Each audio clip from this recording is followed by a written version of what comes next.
사랑하는 형제자매님, 오늘 우리는 하나님의 변치 않는 말씀을 나침반 삼아 우리 삶 속에 임하시는 초자연적인 세계로 깊은 영적 여정을 떠나고자 합니다. 이 여정을 통해 우리는 성령님의 능력과 그 목적에 대해 함께 탐구하게 될 것입니다.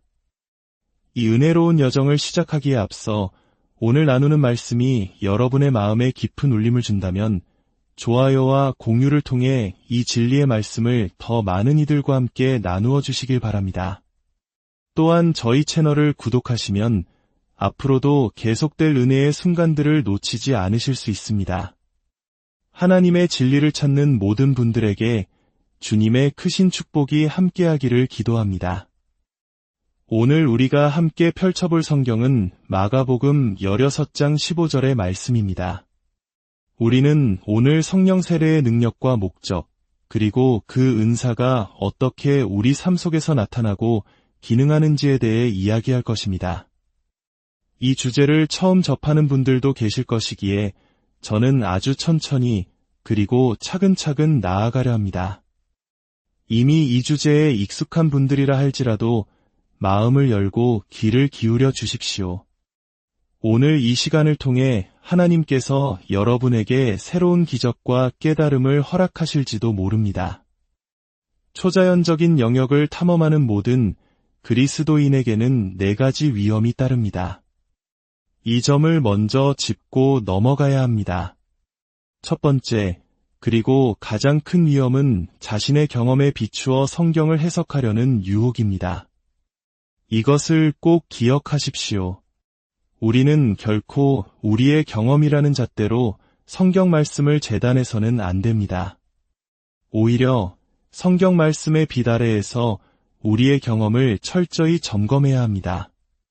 만약 여러분의 경험이 성경 말씀과 일치하지 않는다면 그 경험은 잘못된 것입니다. 오늘날 기독교의 큰 문제 중 하나는 체험 중심의 신앙입니다. 먼저 어떤 특별한 경험을 한 뒤 그 경험을 뒷받침하기 위해 성경 구절을 찾아 헤매는 것은 하나님의 말씀을 따르는 것이 아니라 자신의 경험을 정당화하려는 것에 불과합니다.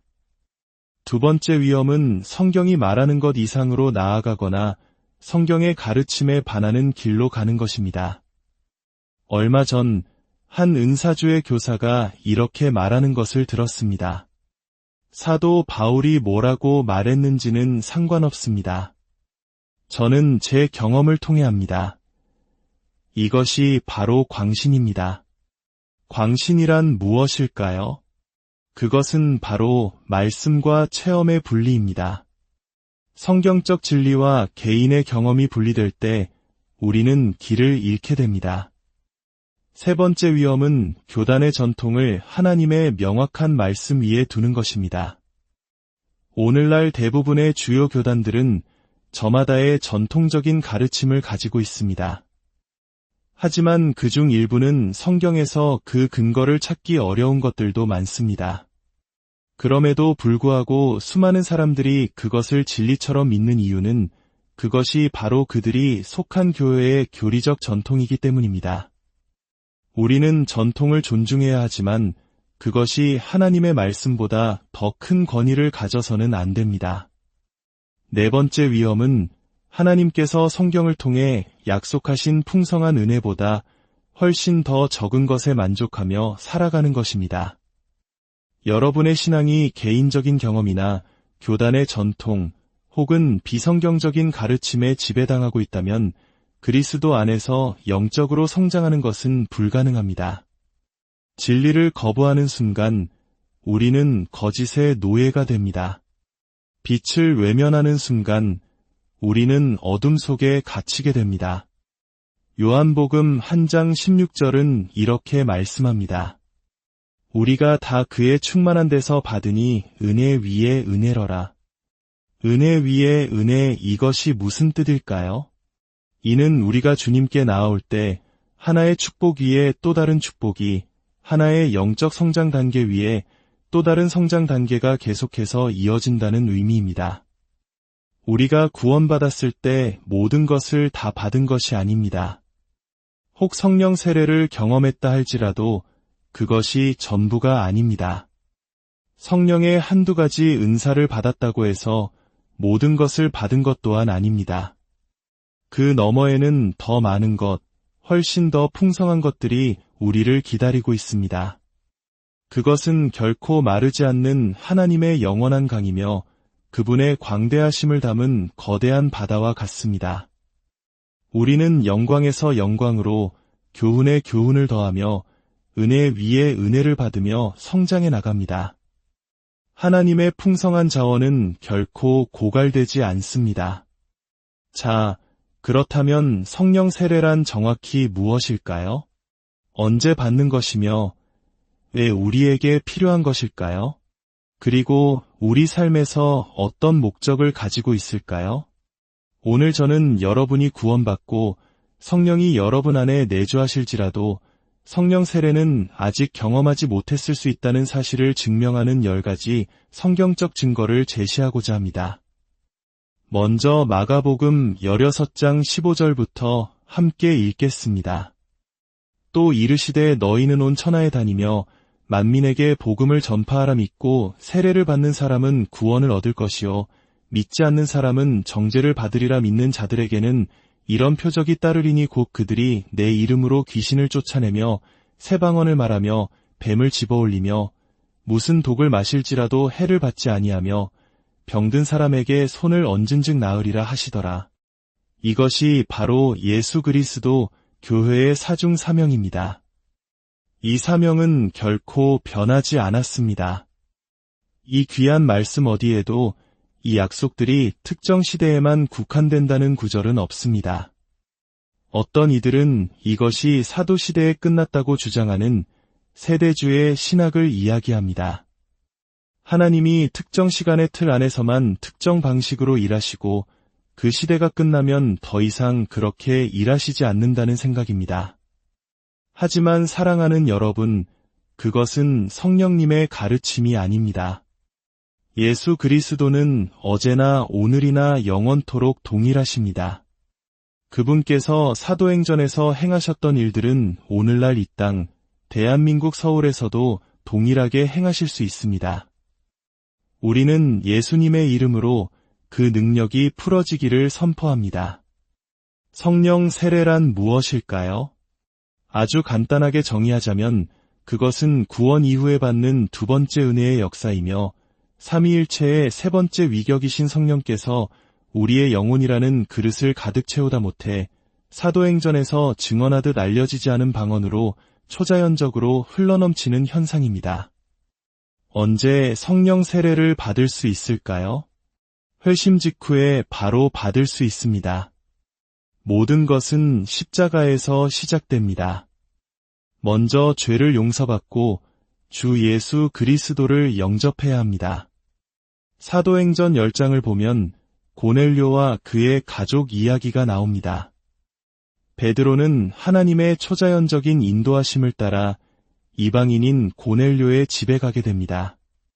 하나님께서는 부정한 것들이 담긴 보자기를 보여주시며 이방인에게도 복음이 전해져야 함을 깨닫게 하셨습니다.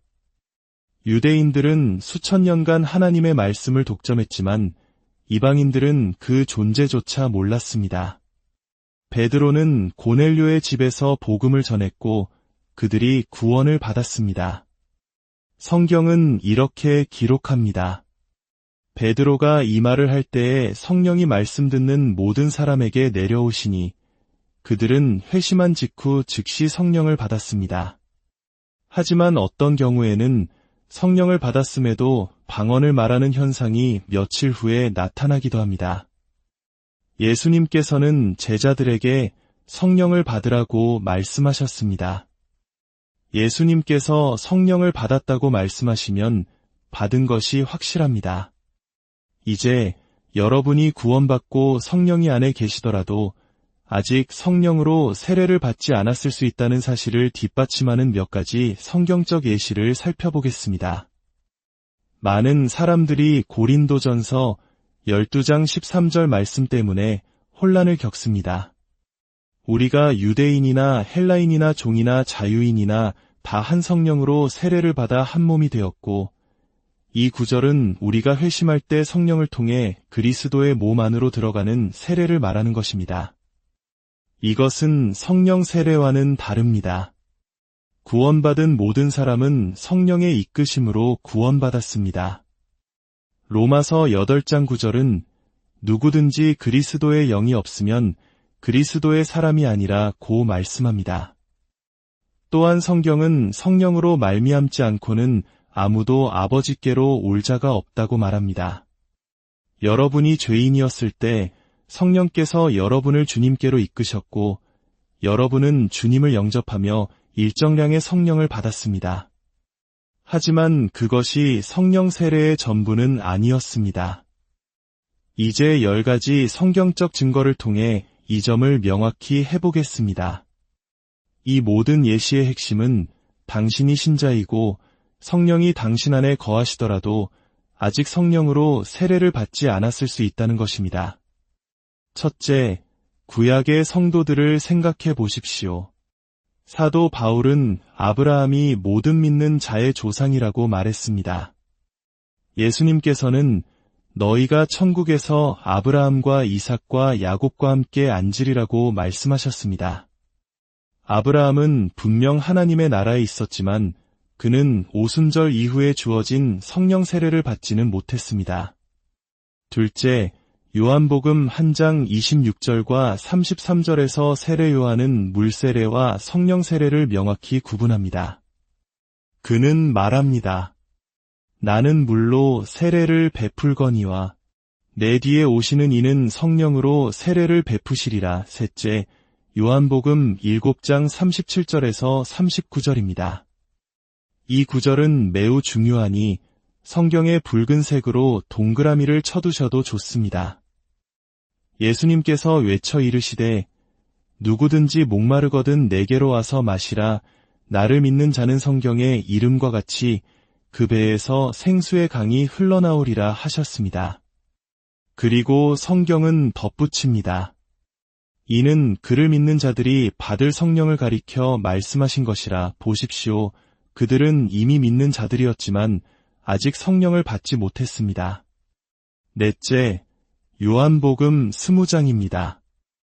부활하신 예수님께서 다락방에서 제자들을 만나 그들을 향하여 숨을 내쉬며 이르시되 성령을 받으라고 하셨습니다. 그들은 50일 후 오순절 날에 이 약속의 성취를 나타냈습니다. 다섯째, 사도행전 8장입니다.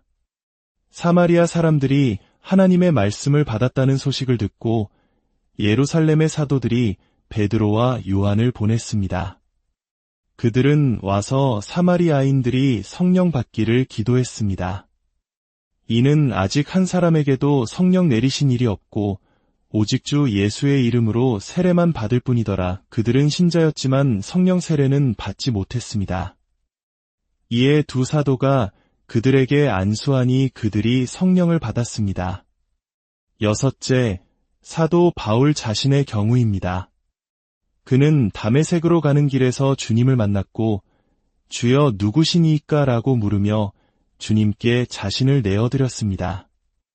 누구든지 주의 이름을 부르는 자는 구원을 받으리라는 말씀처럼 그는 그 자리에서 구원받았습니다.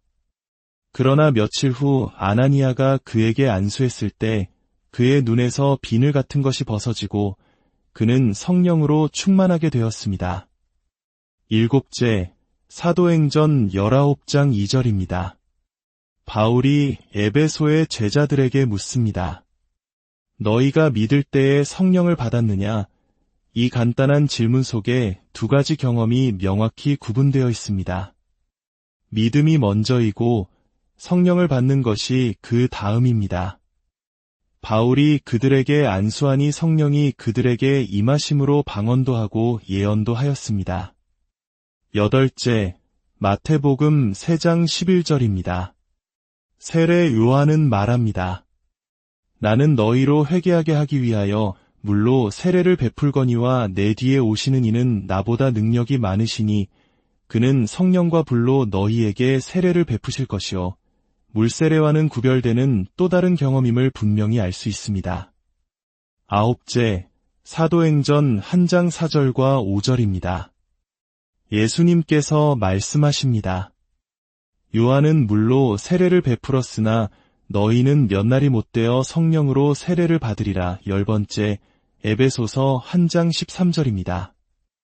바울은 이방인 기독교인들에게 그들이 어떻게 기독교인이 되었는지를 상기시킵니다.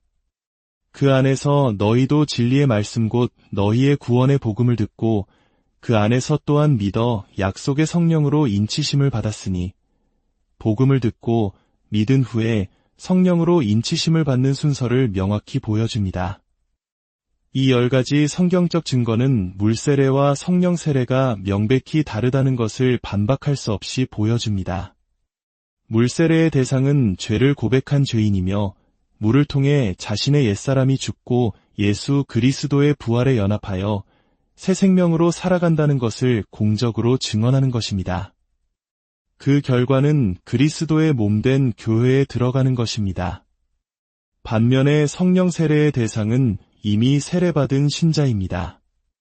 세례를 베푸는 요소는 물이 아니라 성령이시며 세례를 주시는 분은 목사가 아니라 바로 예수 그리스도이십니다. 그 결과는 성령의 은사와 능력을 받는 것입니다. 사랑하는 여러분, 지금 이 시대는 영적 에너지 위기 시대입니다.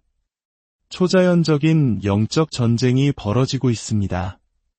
하늘에는 사탄 아래 있는 권세와 정사들이 있고 악한 영들이 있습니다.